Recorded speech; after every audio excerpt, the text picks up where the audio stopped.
Okay, may I request you to please take your seats so that we can start our next session. So this next session will focus on how inner development can be leveraged by cities to be more empowering and regenerative.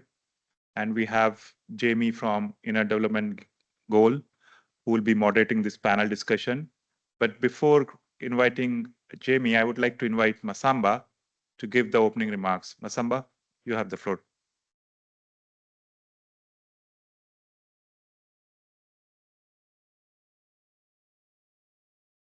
So thank you, Nitin. And again, good morning to all of you. Just a few words before we start this session. Some of you that were here in the previous session have heard at the conclusion the moderator asking one important question. She mentioned that worldwide, more than 50% of the population of the world is voting for leaders that are not supportive to addressing climate change. That's a problem. And her question was, what could be done to address that big challenge? The fact that most of the people in the world are voting currently for leaders that either deny climate change or do not think that this is important to invest in climate change. Of course, this is linked to the fact that some of the people consider that they will lose something, and it's why it's important to put in place a system that will ensure that we can accommodate repurposing of skills to avoid stranded people and repurposing of asset to avoid stranded asset. But the most important aspect is not that. I think the most important aspect is the fact the state of inner development of the many people.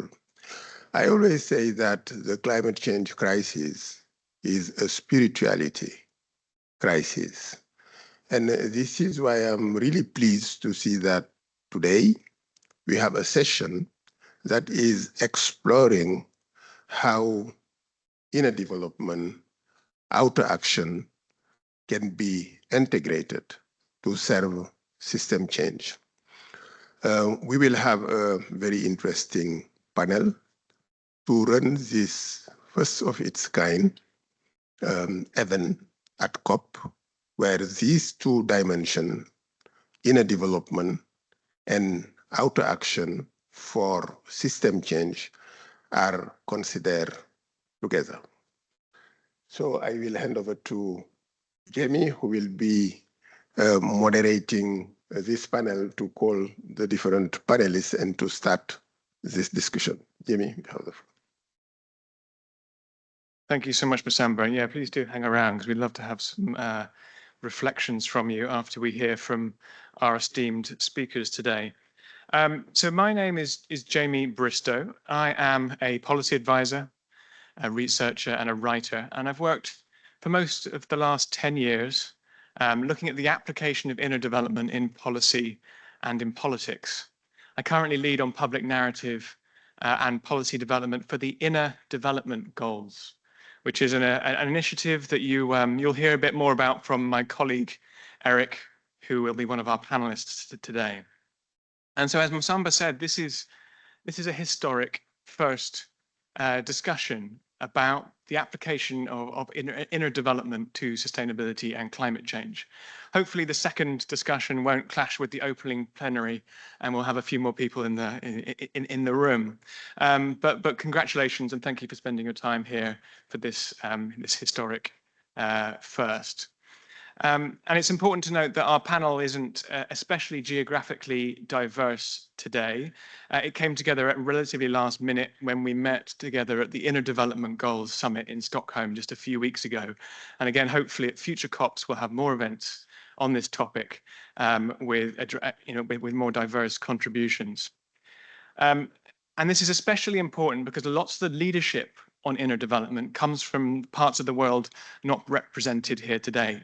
India, for instance, has shown inspiring leadership in the creation of their National Education Policy 2020, which includes inner development in their plans for holistic education across the life course.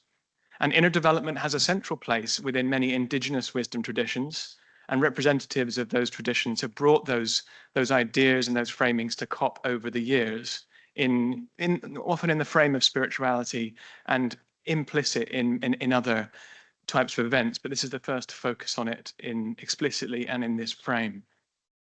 But more recently, it isn't just wisdom holders that are bringing this important overlooked dimension.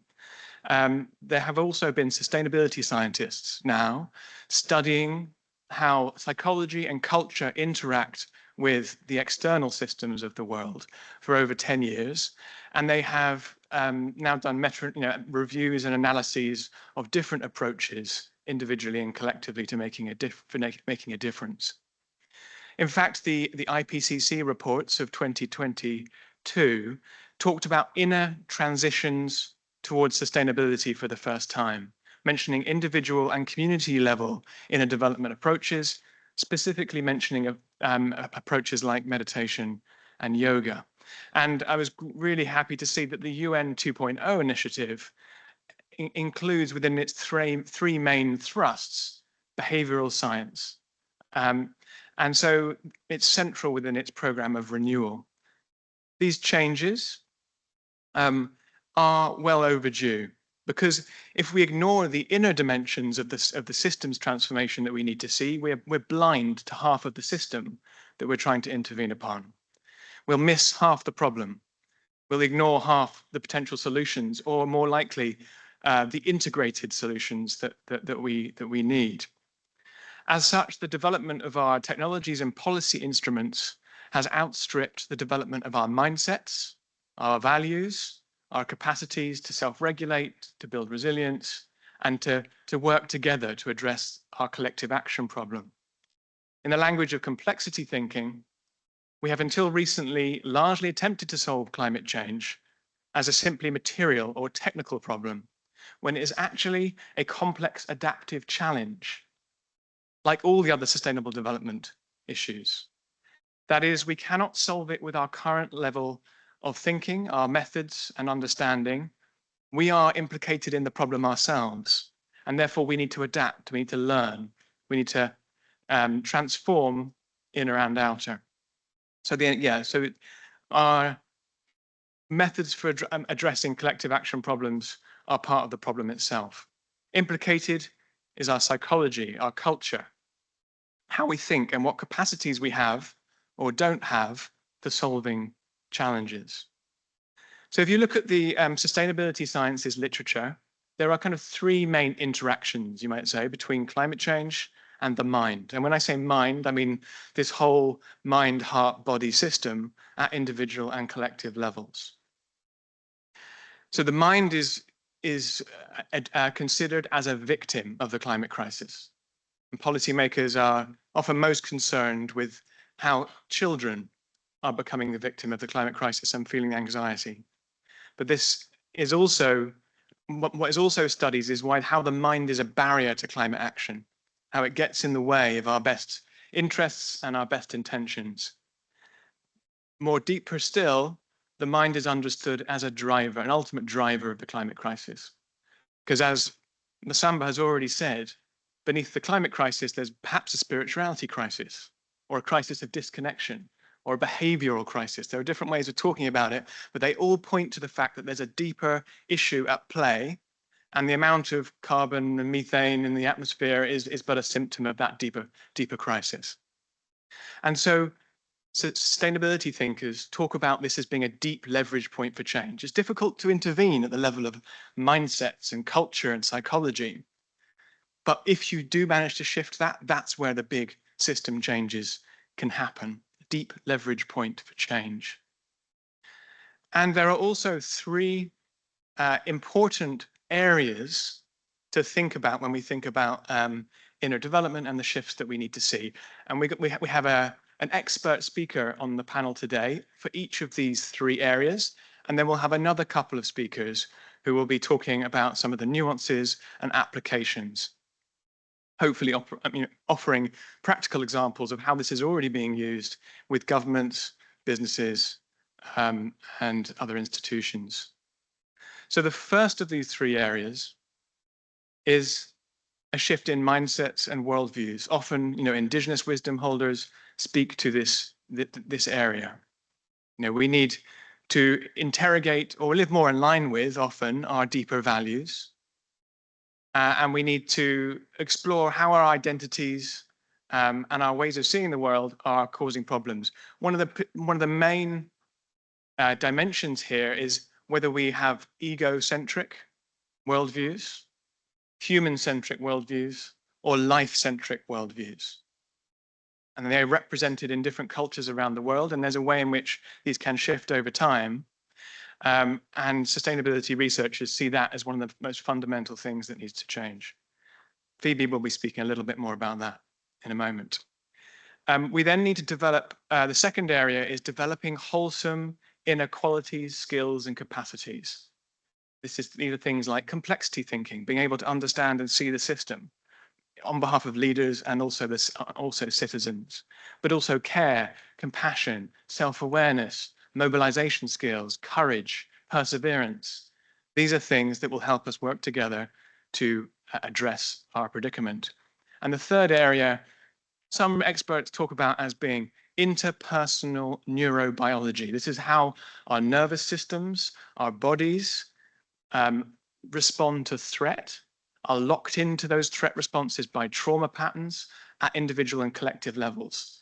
And if we're not understanding ourselves, our complex systems in that way, we're not seeing the whole picture, because threat response leads to polarization, more polarization leads to extreme politics and more difficult collaboration at a global level that we're here this week to discuss. So I will now hand over to our first speaker, who is joining us online, who's a scientist, a systems thinker, and founder of Moral Imaginations and Imagination Activism. She's a keynote speaker on systems change and climate justice activist. She's been a key innovator looking at how you can actually work with local governments and large institutions to address the capacity for imagination and a shift in how we see ourselves and the problem. So over to you, Phoebe, who should be joining us online now. Phoebe Tickell, everybody. Thank you. Thank you so much, Jamie, and thank you for this wonderful opportunity. It is really, really exciting to be here, and thank you, Massamba, for your wonderful leadership in this space, and for bringing in this dimension of the inner, and for bringing in the dimension of spirituality into the climate crisis. This is obviously not the first COP that has happened, and yet climate change still persists. I mean, even that on its own is enough of a call for a different kind of approach. We know what the problem is. We know that the scope of the challenge, and yet nothing has changed. And so that, there's not much more that needs to be said to justify the need for a much deeper kind of response. My work, so I'm a scientist and a systems thinker, my work revolves around trying to catalyze both a moral revolution and an imaginative revolution, because those are the two leverage points I see as powerful for unlocking the kind of radical action and collaboration needed for climate change. Moral Imaginations is an organization I started in 2020, and we're pioneering an approach called Moral Imagination. We help people imagine a different kind of future where we have a different kind of role as human beings.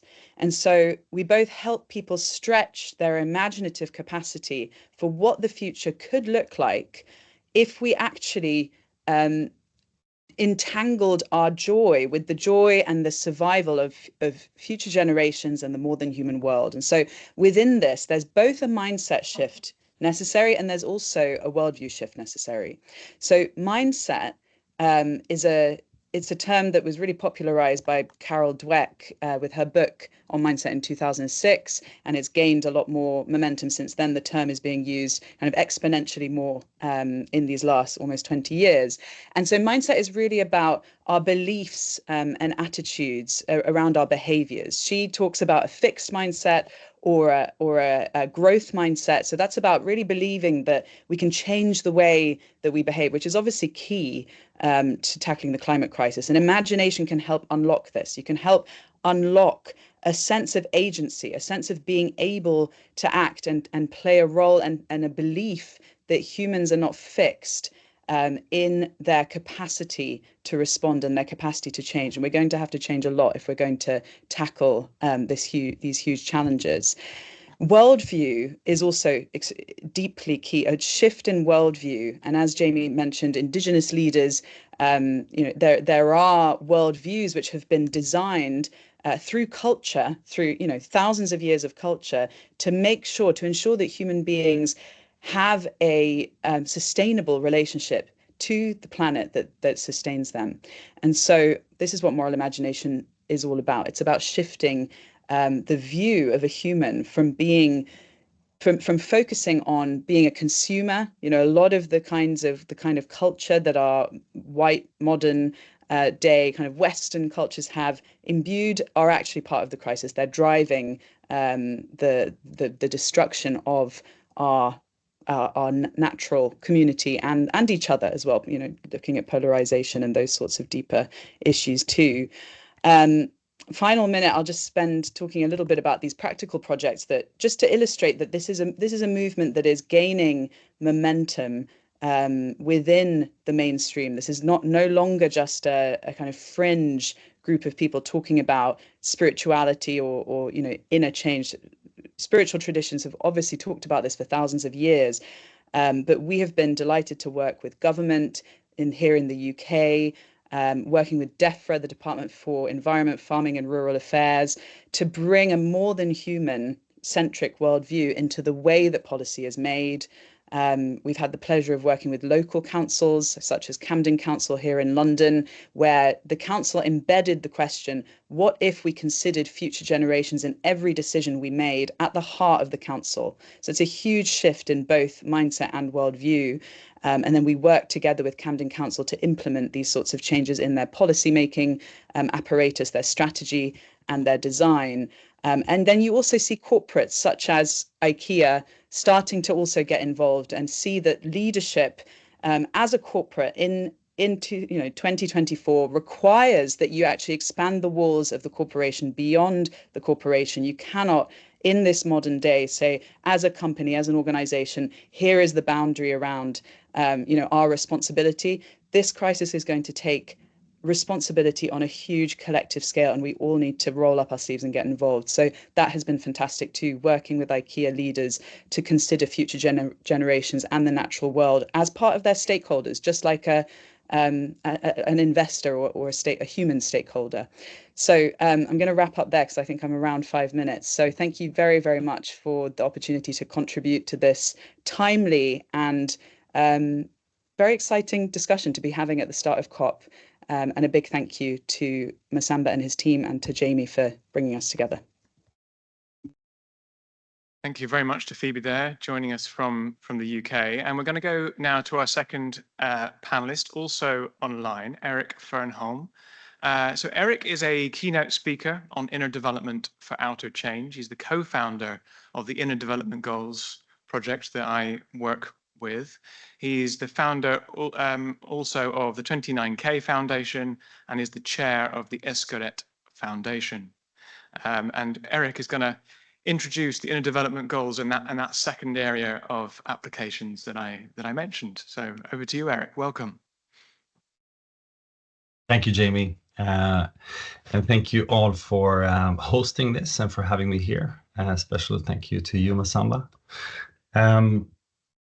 So I think for most people at COP, for me and in my network, it's becoming more and more clear, to paraphrase Phoebe, that we're not in front of a sustainability crisis. We don't have a sustainability crisis. We have a behavioral crisis, which means in one sense that you and I are to blame for kind of how we got here, which is inherently very uncomfortable.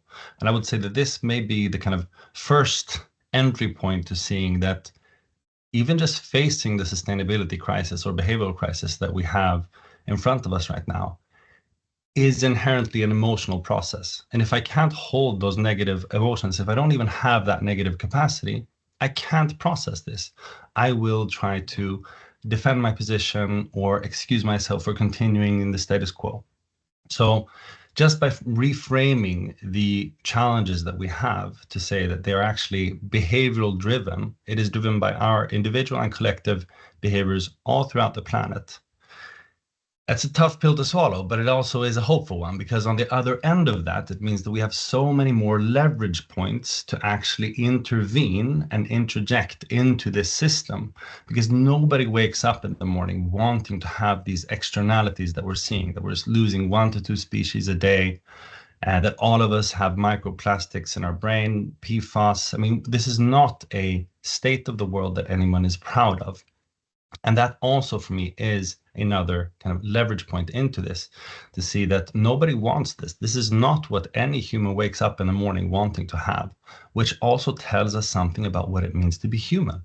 It says that we want to have meaningful lives and we want to contribute to something better. So it is pointing towards, just through that reframing, a very different story of what is possible.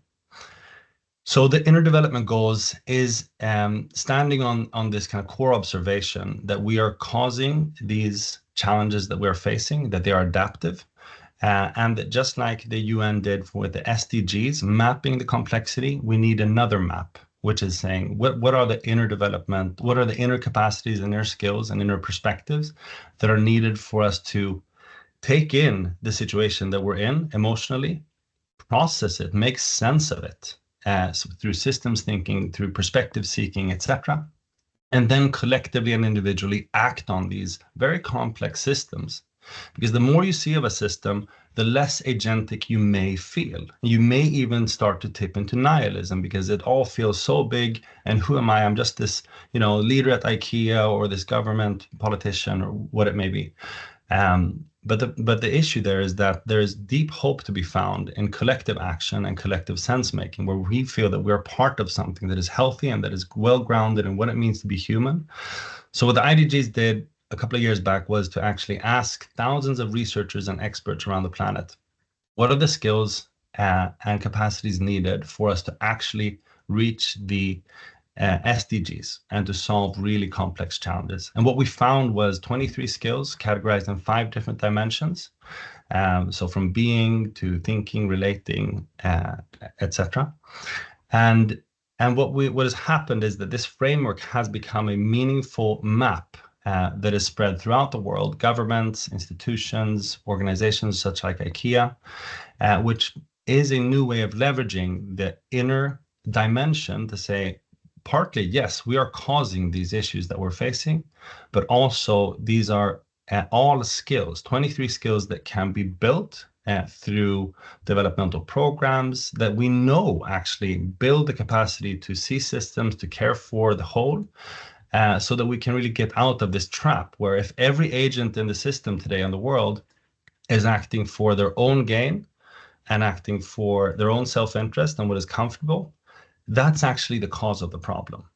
So it is us driving that and the mindsets behind short-term self-centered action and how we can actually develop, which development is. Like that's what the research shows us, is if you put an individual through a developmental process, they start thinking not only from inherited norms, but they start self-authoring, start thinking about who am I and who do I want to be? Who would I aim to be? What would I be?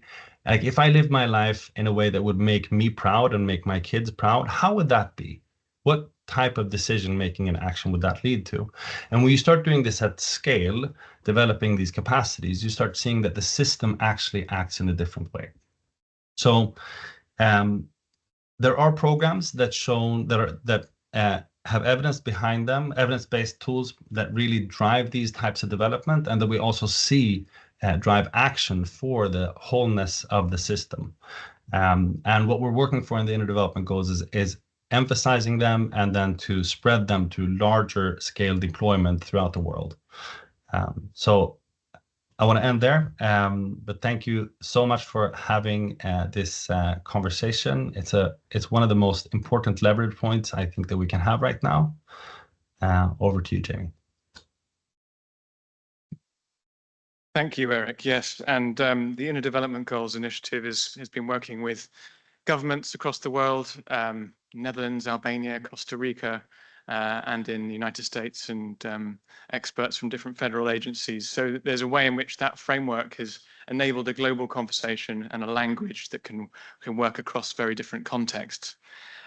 We'll go now to that sort of third area of approaches that I mentioned. I use that phrase interpersonal neurobiology to reference the importance of somatics and nervous systems, etc. And we have an expert here in person who is a somatic experiencing, this is Lee Tadaa, who is a somatic experience practitioner, dancer, and holistic therapist with a master's in political science and economics.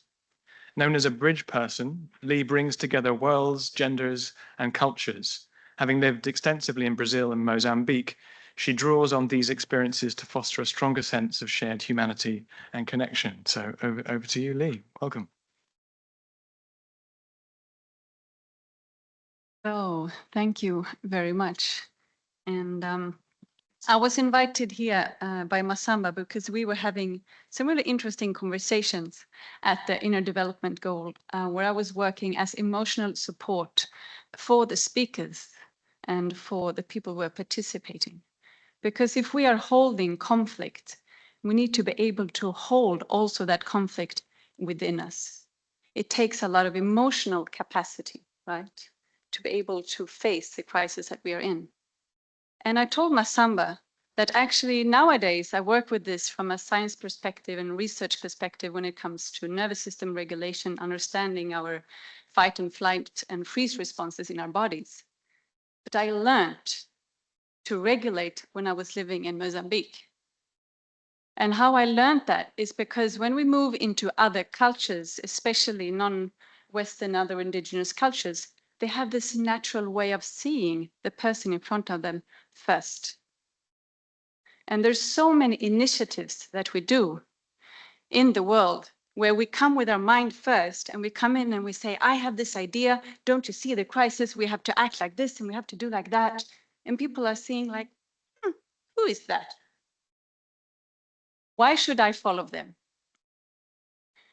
And this is very interesting how we can relate cultural ancient ways of relating with nervous system regulation. Because some of our core human needs are safety, being seen, and feel that we belong in this world. And if I, as a leader, move into a room and I treat people as others, they will feel othered. And from that place, we will not collaborate in a climate crisis. So if we bring it back to the body, Bayo Akomalafe, he says, in times of emergency, we need to slow down.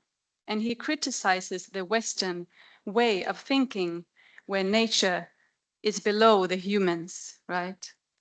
And what happens, which actually is funny, is that when we are from that place and we move out from, okay, I need to use the nature because it belongs to us as humans, and move into, I want to save nature, I'm also othering nature.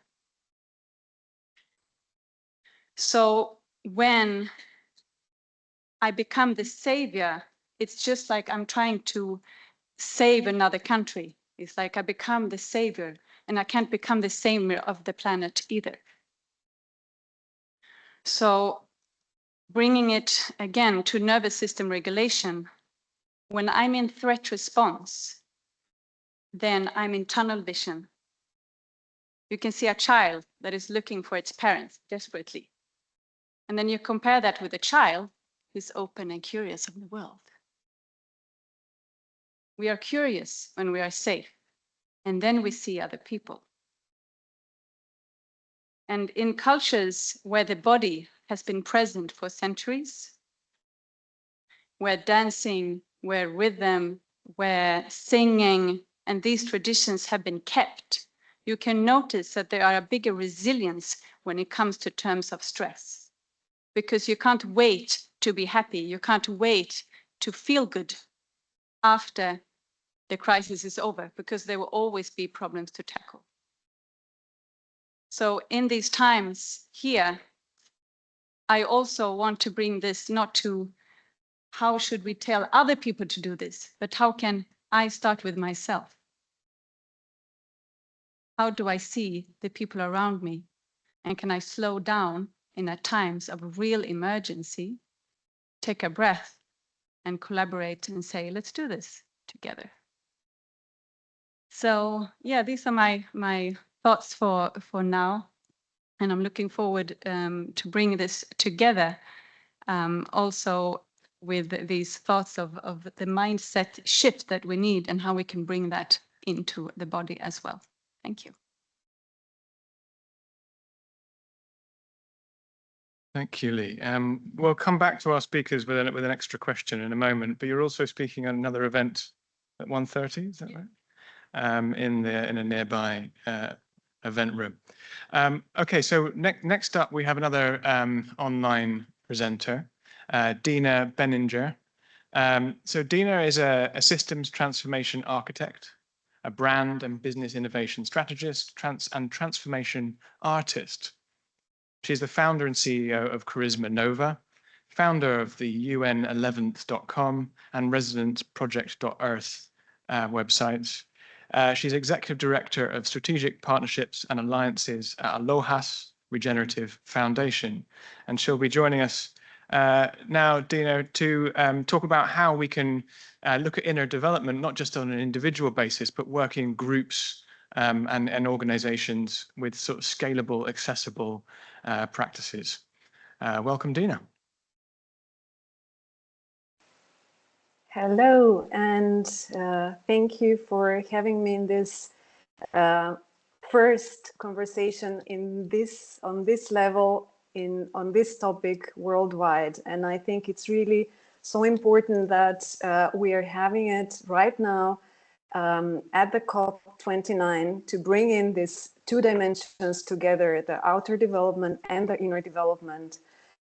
Because as we can all witness, there are so many positive initiatives. There are so many people who do care, who do try to make a big shift towards the better, but we haven't moved forward at a scale and at the speed that is required. And finally, we have awakened to the fact that actually the core of the problem that we are facing lies not in the regulations only and not in the circumstances, but in the human condition. And until we address that very important truth, we can do all laws and regulations and legislations, but we will not have the results that we desire. So, but how to do that without addressing also delicate topics like religion, like belief systems, because those have been also the reasons for many conflicts. How to find a topic or a layer where we all share a common interest and a common goal. And I think at the COP is a very good atmosphere to speak about that, because there we all care about the one and only Earth. We all share. That's maybe the most common thing that we all share, besides being all humans. And what I bring in as an artist, I call myself transformative artist, brand and business strategist, and systems transformation architect. I see that we need to address the problem from many sides, and to use also the tools of design, the tools of architecture, not only for urban environment, but also for architecting systems, so that we do not only rely upon the inner insights of the individuals, but that we create conditions conducive for inner development as well, conducive to transformation which is life supportive. And in that regard, I think cities and urban environments as the biggest gathering points of human beings are key for solving that and addressing that bigger problem. So not only to give tools to the individuals, but also to give tools and to think about as an organizations and as systems and urban planners, but not only in terms of infrastructure, but social urban planners. Can we design and redesign our cities, our public spaces in a way that they, by design, are conducive for better inner state of mind, better health, which is the prerequisite for better conversations, for better decision making, for meaningful and life supportive action. That's one level. Another level where I act is in consulting business environment, businesses and organizations in how to address that transformation from the core. That means brand and business strategy, there are three questions that it deals with. First is who are we or who are you as the organization? Second is what do you do? What is your purpose? What do you provide here as a service or a product? And the third one is why does it matter beyond making money? And by bringing in this conversation in businesses and in organizations, we cannot avoid the meeting oneself with a purpose for existence, but not only of the company, but of its also employees and leaders. And there has been a lot of buzzwords about values and purpose. That's the whole conversation. But I claim it's not enough to have a purpose, and it's not enough to have a set of values, because, for example, the mafia also has their own values and their own purpose. So we have to shift the conversation towards universal values and higher purpose, which are life supportive and respectful. And I'm really happy that we have different frameworks, which are like, for example, the inner development goals, but also other frameworks which address this topic by asking the right questions, because there is no right answer to the wrong question. So first we have to start with introspection. And there I come in with bringing in the necessity of bringing in art into every layer of life, but not art as a result, but art as a process of coming to an insight, which is very close to science, actually. All artists, great artists of our mankind, as the scientists as well, have come to their the greatest results and the masterworks that they have made through, first, observation and perceiving of what they observe without judgment. Second, transforming the given circumstance or condition into an improved, a better one. And as a third, to transcend in a new next level of evolution. So I will wrap up here, and I look forward to the continuation of the conversation. Thank you, Dina. And now over to our final speaker for the panel, Mark Buckley, who is an ecological economist, regenerative futurist, and developer.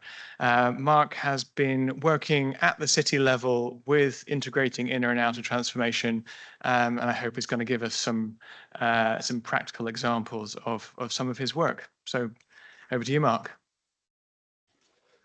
So I'm the CEO and co-founder of the Alohas Regenerative Foundation. Alohas stands not for the Hawaiian greeting, as most people tend to think. It stands for Adaptive Lifestyle of Health and Sustainability.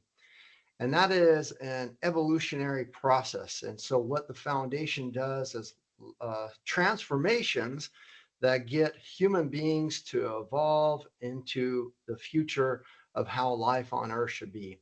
And it's a regenerative foundation because it is based off of the transformative principles of how we evolved and appeared on the scene on this Earth. And that is a process of regeneration, which is to create the conditions that are conducive to life to thrive and flourish amid ever-changing life conditions. Now, it's really interesting because we're here at the COP29 in the UN Global Innovation Hub with Massamba. Well, now, why would we be talking about inner and outer development in the Innovation Hub?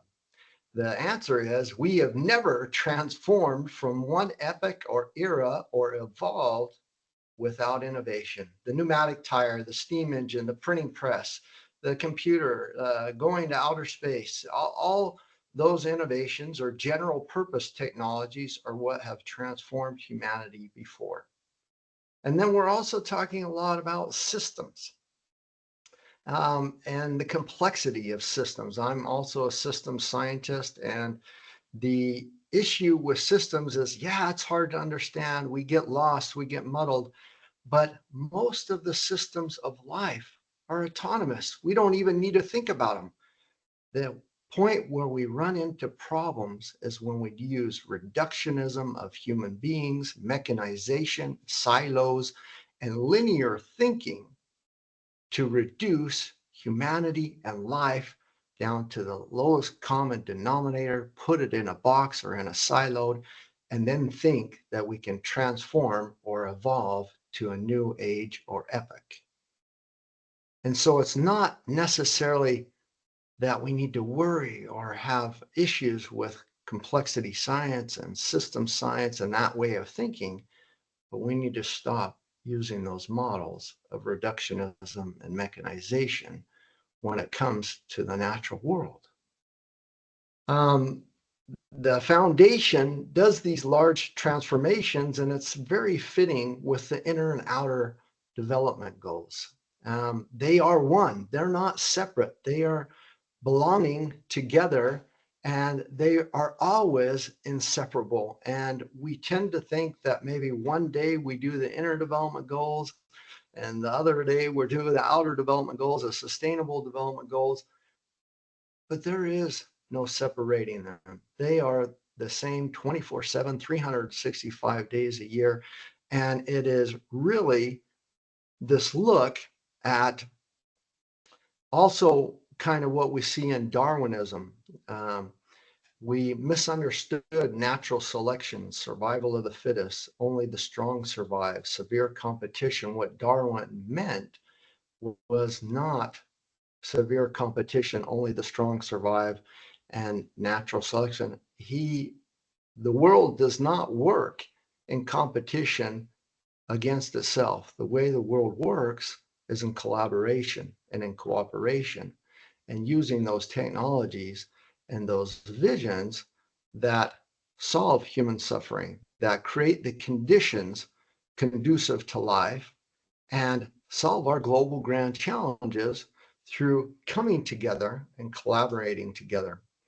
And as we talk about a lot about the inner development goals and the inner mental and the inner policies and the structures of our systems, it's coming at it from the back end after the environment, the structures, the infrastructure of our world has already been built up, that now we have to go back and fix that mental and that inner development because it wasn't done right in the beginning.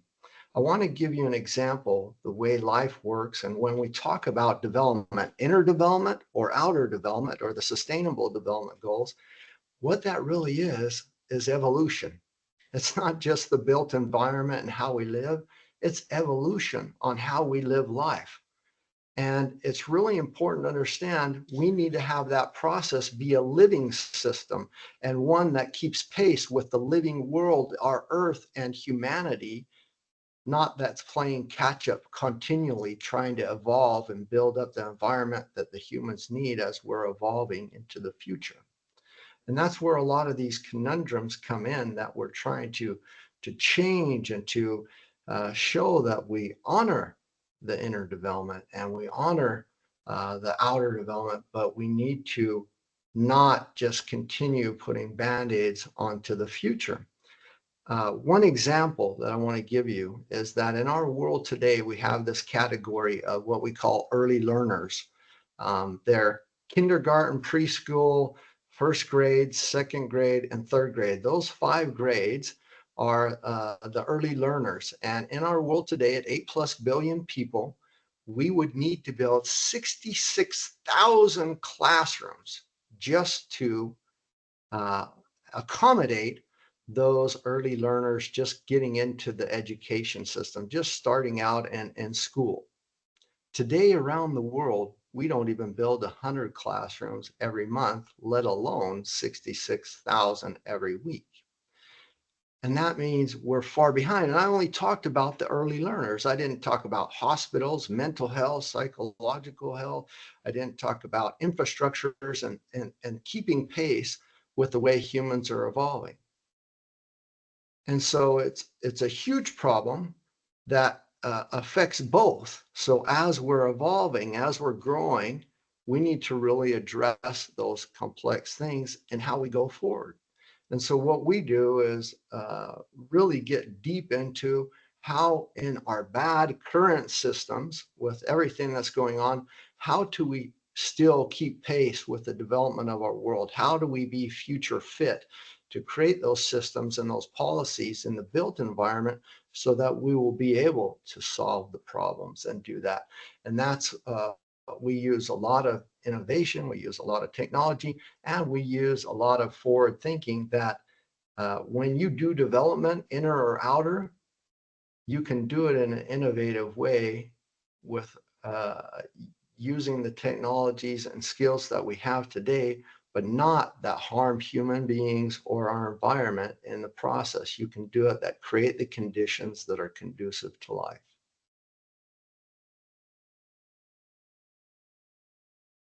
All right, thank you, Mark. Right, well, we have 10 minutes or so left, and I'd love to ask our panelists to bring us to some practical examples, both practices that we can do as leaders and policymakers. Lee's going to, I think, speak a little bit to that.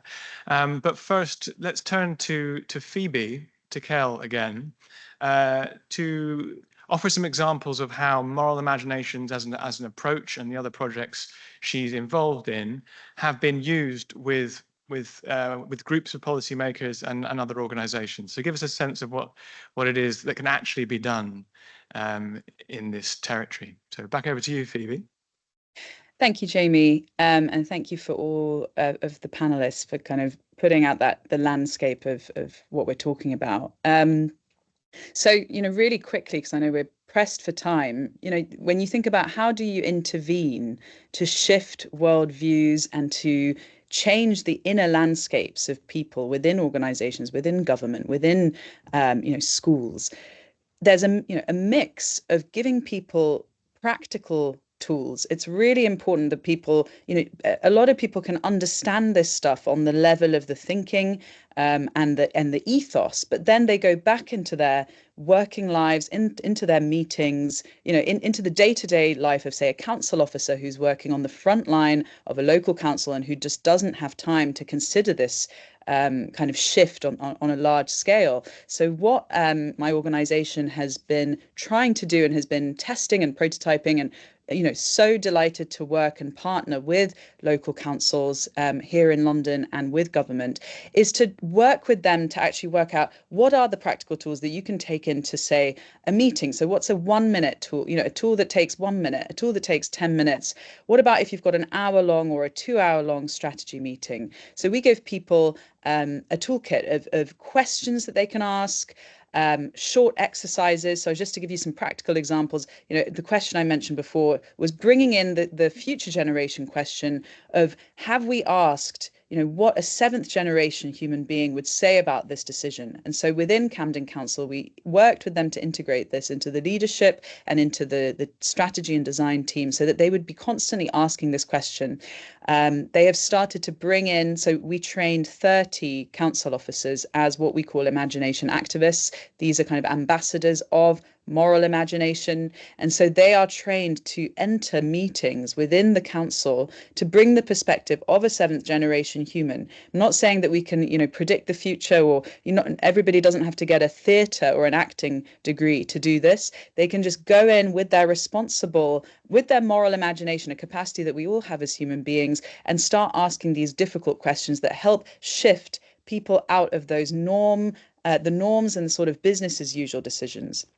The other thing our programs do is give people frameworks and specific kind of theories of change. And, the Inner Development Goals is a great example of this. So giving people the framework so that they can refer to those when they're trying to, advocate for a change at the senior level of an organization. So just giving people even the language of, say, business as usual, the great unraveling, the great turning. So some of these, that's a Joanna Macy framework. Some of these frameworks that can help people just orient themselves in the kind of epoch that we're in, and talk about an industrial growth paradigm versus a life-sustaining paradigm. So this is, again, more on the abstract level now, but again, that's another tool.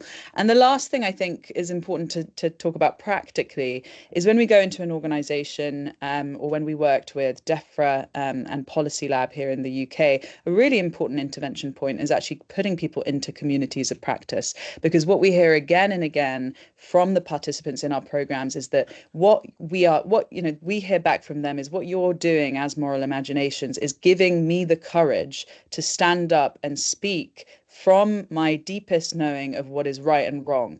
But doing that alone is very, very frightening. And so a large part of the programs that we run focus on psychological safety. How can we build the psychological safety of these brave innovators and change makers and essentially activists who are working deep within the system, and for whom, taking a risk like this can risk their job. It can risk their promotion if they're going to say something that is uncomfortable. And so that's the last piece that I think is really important to say. And also, that we bring in with our work with corporates is that if we're training a cohort, so in Camden, that was 1% of the population, 3,000 person organization. We trained 30 council officers, both leaders and frontline people, as imagination activists. We're training them with the tools to become activists of the future. It's not about being a gender activist or a civic rights activist. It's about becoming an activist on behalf of life. But what these activists need is they need support, they need community, they need to be able to talk to each other and give each other that psychological safety to stretch what is considered normal and possible, and to speak up from that moral place. So that's practical tools, frameworks, and communities of practice. These are sort of practical ways that we can support people to become moral imagination activists and people that fight for change for the future. Thank you, Jamie, for the question. All right, thank you, Phoebe. And we're going to go over to Lee now to speak a little bit about something we might be able to take away from this session that we could use over the next week or two. So Massamba, he speaks about the human core needs as shelter and food. We need transportation. And when Massamba was speaking about that, I said, well, that's very similar to what I work with. I work with human needs that are the human emotional needs. And a lot of the times people believe that they need the new car, they need the holiday in the other part of the world to satisfy their needs. But what they actually need is human connection. They're running away from their anxiety.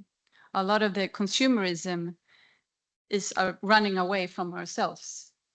So when Jamie was asking, what can we do in our daily lives? So I work with lots of individuals and leaders, and also in many alternative communities where yoga, meditation, dance, normal people nowadays, instead of just going to the gym, they go to retreats, to places to understand that, wait, maybe there's something more within that I'm missing out when I'm in this rat race of doing and buying.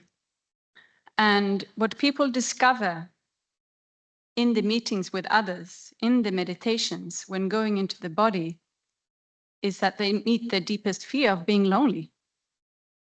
They meet their deepest fear of not belong.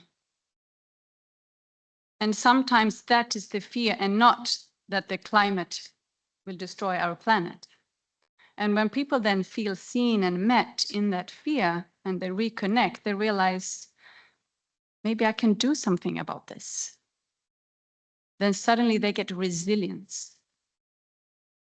So a practical thing that I ask people is just to hold on to that place of anxiety. And then I ask over and over again, what is it that you really need? And then again, what is it that you really need? What is it that you really need? And the first is going to come, oh, I need to get away. I need to get some peace. I need to see my kids. And then you ask again, and then you say, I need to feel connected. I need to feel purpose. And that aligns with what Phoebe was talking about when we come into our own moral imagination, our own purpose, then we act from a place of truth, as opposed to acting, running after ideas and things. So rounding off, we can all take a breath and understand when I'm in fight and flight mode, or can I actually bring safety, peace right here in this room, even though the chaos is going on, and come back to my center and my purpose. Thank you. Very lovely, thank you. I mean, perhaps we can all take that invitation to take a breath. There is a meditation in a quiet room here. I think it's 17, 19, something like that, for exactly that purpose. In the UNHQ, there is a meditation room. You know, it's been in the kind of the founding institutional values of many a great endeavor, and then we just need to remind ourselves, I think, to take that invitation. I'm going to hand back over to Massamba now for some closing comments. But before I do, I just want to mention some resources. So, you know, a number of great organizations and frameworks have been mentioned. There are also research reviews, and one of which I worked on with Phoebe, and one of the leading sustainability scientists in the world, Professor Christine Wamsler, is called The System Within, addressing the inner dimensions of sustainability and systems transformation. So that's the inner within, addressing the inner dimension of sustainability and systems transformation. And that's kind of a review of lots of the different applications that we're talking about here, and has great links to other resources. So perhaps a first step. But thank you, Massamba, for hosting this historic first event, focusing on inner development. Any final comments, please?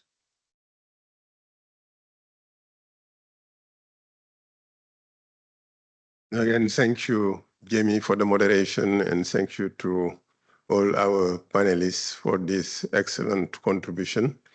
As it was mentioned several times, the crisis that we are facing is a behavioral crisis. It's a spiritual crisis. And I think what is needed is inner development to address that crisis. And one of the solutions for accelerating or facilitating this inner development, it is to create a safe place where the many people can contribute in doing something that is meaningful, something that is purposeful, something that they can be proud of. So I think one of the most urgent things the leadership should do is to be able to create this safe place where the many people at scale are able to intervene and do something that is purposeful for their life and for the life of others. So thank you again for your contribution to this very important and first of its kind panel. And I would like to invite you to give a round of applause to our moderator and our panelists.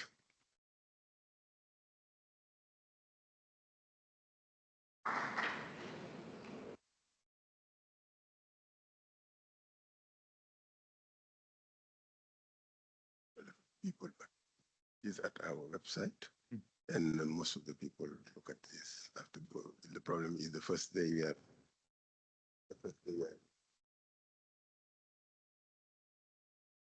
Thank you, Jamie. Thank you, Massamba. So we'll be organizing our next session in room 4 at 1:30.